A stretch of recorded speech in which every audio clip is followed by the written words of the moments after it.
Wala ng 2 linggo at mapapanood na ang Pinoy Pride na Nations Girl Group sa Coachella Stage. Kaya naman bago sumalang ang 8 miyembro at ipamala sa maraming manonood sa ibang bansa ang kanilang mga inihandang performance, nagkaroon muna sila ng send-off event kung saan sila nakatanggap ng suporta sa kanilang mga blooms at co-artists.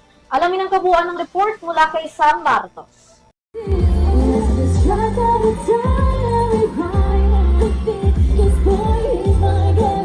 Yan ang hindi malilimutang performance ng Nations Girl Group na BINI sa kakatapos lang na send-off event para sa mga blooms na pinamagatang Signal Detected Blooms Day with BINI.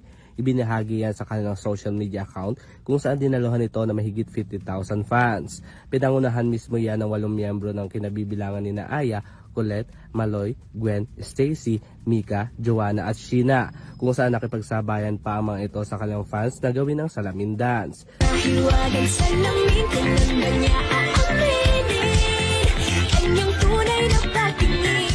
Nagpasalamat naman ang grupo sa mainit na pagtanggap ng kanilang mga tagahanga bago pa man ito pumunta sa Coachella Valley Music and Arts Festival 2026 na magaganap naman sa darating na April 10 at 17.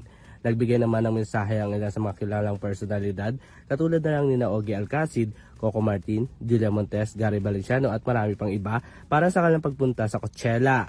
Naging emotional din ang leader ng grupo na si Joanna matapos ang ibinigay na mensahe para sa kanila. Hindi na-overwhelm ako.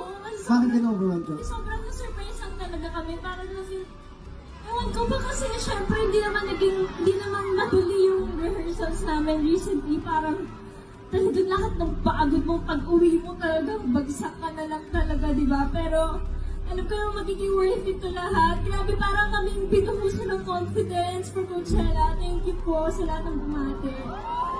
Bukod naman sa Coachella, magkakaroon din ang grupo ng BINI Signal Anniversary Celebration na magaganap sa June 20 sa SM MOA Arena at sa July 11 naman sa SM Seaside Cebu Arena. Samantala, naganap naman ang Signal Detected Blooms Day with BINI sa Market sa Taguig. Bukod pa dyan, ngayong araw nagsagawa naman ang send-off at Thanksgiving Mass ang buong team ng BINI para sa kanilang journey sa Coachella. Para sa Your TV Showbiz Balita, ako si Sam Martos, sumasaludos sa bawat Pilipino.